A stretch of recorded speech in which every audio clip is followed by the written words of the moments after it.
Hey guys, welcome back. So with this one, we're jumping back into Venom with the Dark Web tie-in, and we're finally getting to see how Dark Web has turned Eddie into Bedlam. So if you're new to the channel, hopefully you're caught up with Venom. And I mean, if not, I got a link below that'll get you straightened out. But if you are caught up and you're still new here, be sure to subscribe so you can catch the spills every week. And don't forget to hit that bell up top so we can squat up in the comments for the first hour.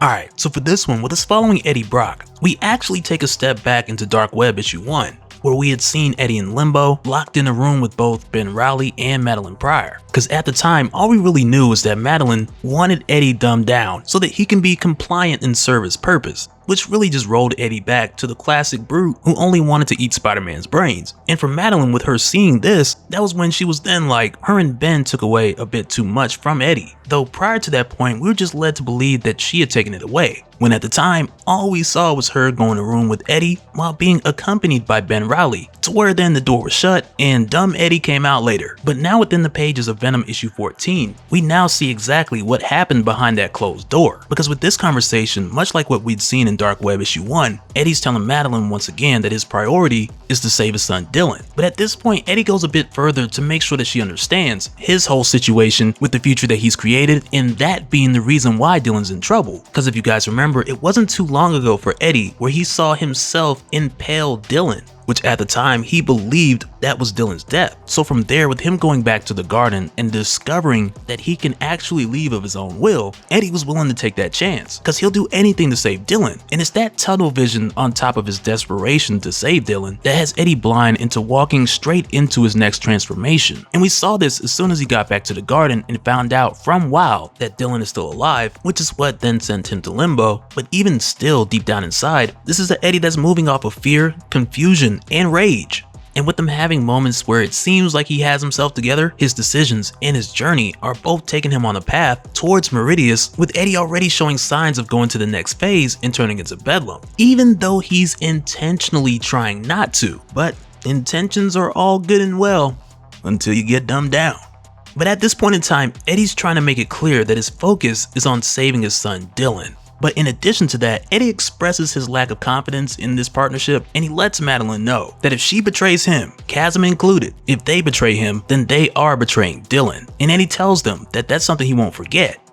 But it's here while Eddie's talking to Madeline Pryor and mainly focusing on her because he doesn't recognize Chasm. It's here where Chasm then steps in an attempt to reassure Eddie that there's nothing to worry about. And with saying this, Chasm steps closer, and with doing so, Eddie tells him that his voice does sound familiar. And Chasm lets Eddie know that they may have met before, but again, for Chasm, he sees pretty much a chasm where Eddie's face is, since Ben doesn't have the full memory of who Eddie is. But it's here where Chasm begins to move closer into Eddie's personal space, where we now get another demonstration of one of Ben's new abilities as Chasm. And with how this is done, there's a few things that cross my mind, because it's here where we find Ben going through Eddie's mind and experiencing all of Eddie's feelings, his pain, his frustration, for the purpose of removing them so we can get the dumbed down Eddie. But with seeing this, first thing that crossed my mind was me thinking like, okay, maybe we're just getting this now because Chasm vs. Spider-Man was supposed to be the premiere of Chasm's new abilities. But then also with us getting this moment later, it has me thinking, why didn't Chasm just do this to Peter,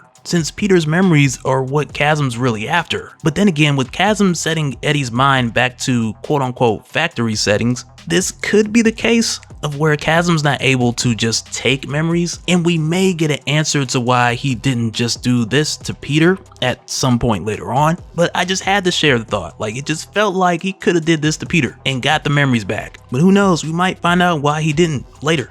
But it's here with Chasm taking Eddie's mind back to 1988, rolling his intellect back to your classic rage-filled Eddie Brock. And it also makes Eddie's physical appearance resemble that, with his beard disappearing, and this process now places Eddie in a mind state where he doesn't even remember who Dylan is. And from here moving forward, we continue to fill in more of the gaps of information that we'd seen prior to this, with Eddie just showing up and fighting Peter, which was Eddie's initial reaction just off of instinct. But it was from there when Madeline collected Eddie and got him back, when she then set him where she originally planned for him to be. which is none other than the X-Men's treehouse. And so now the plan for Madeline Pryor at this point is to get Eddie to attack the treehouse as a distraction, while Hallows Eve breaks in and steals a Cerebro drive that holds the backup of 10 different mutants. Because again, Madeline cannot enter the treehouse with any ill intention. And at this time, with her knowing that the treehouse is less guarded, since Cyclops, Magic, Jean, and the others went after her in Limbo, she more or less thinks that this is going to be a bit of a cakewalk.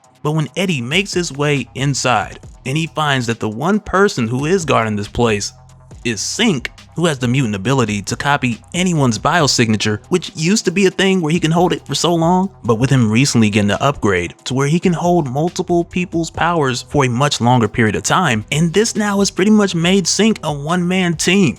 And through the course of this bout between the two of them, we see Synch use the powers of Cyclops and Jean, but even still through the course of this, we see Eddie not only hold his own, but also Eddie's beginning his transformation into Bedlam, with his voice changing into the Bedlam voice for just a moment, and then going back to his own, giving us another tease at that Bedlam transformation foreshadowing.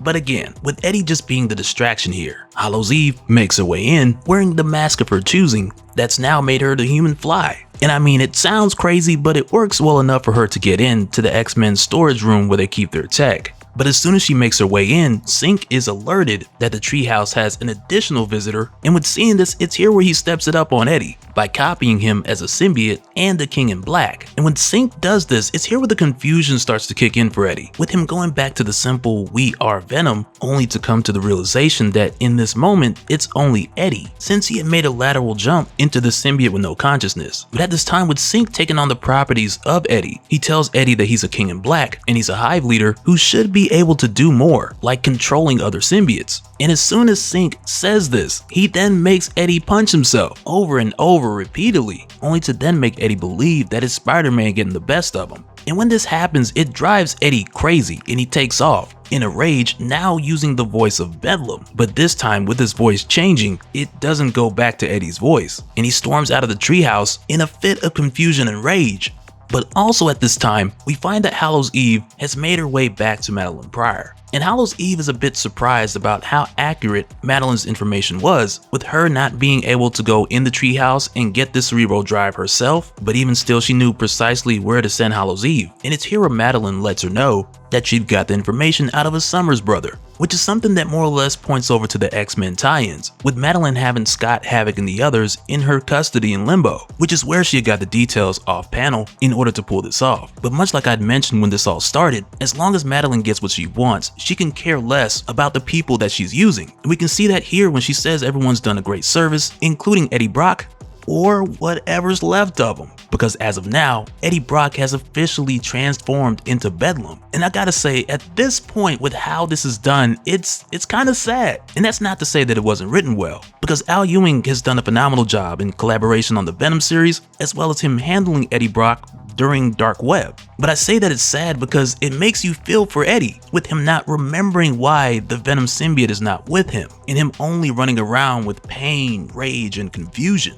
And I think another reason why this kind of hits me in the feels at least, is because when we see Eddie stretching his face apart saying "make it stop" just before transforming into Bedlam, and again this is Eddie only, but with us seeing Eddie do this the exact same way that the Venom symbiote had did this on its own without Eddie back in issue 3, at the time when the Venom symbiote was like, "What have I become?" And to me, it just really seems like Ram V and Al Ewing are really connecting these moments, because at the end of the day, for the symbiote and for Eddie, it doesn't matter how long or how far they've been apart, because for the two of them, the truth is, we are Venom. And even with all that has happened, that truth still remains. And I look forward to that coming back in a big way towards the end of this series. But it's at this point now with Eddie becoming Bedlam, where he runs through the streets yelling "who took Venom away from me," only to then run into Dylan wearing the Venom symbiote, which is where we'll pick up in the next one. And with seeing this, it looks as if this meeting between father and son is where we'll get the moment that Wild had been talking about back in issue 13, when he told Eddie that while he was Bedlam, he saw Dylan alive, and he saw Dylan become better, become stronger. And that was the reason why, back when Wild was Bedlam, when Meridius told him to kill Dylan, he knew Dylan would survive, and he knew that Dylan would be better because of it. But yeah, it's really crazy to see how this whole thing is unfolding, because now I'm super excited about following Bedlam's story in a linear fashion while watching him revisit all these time traveling moments in the order that they happened for Bedlam. And that's the thing about time traveling stories, like it can be a cheap cop out, but when it's done well, it's a really fun ride. And this Venom series has been a fun ride from the start. And so now real quick, I want to give a special shout out to all the patrons. Thank you guys for all of your support. And for anyone who's new here who wants more information on how to support the channel, I got a link below where you can go to patreon.com/dopespill. But that'll do it for this one, guys. Let me know your thoughts down in the comments below, and we'll do it again on the next one. Alright, later.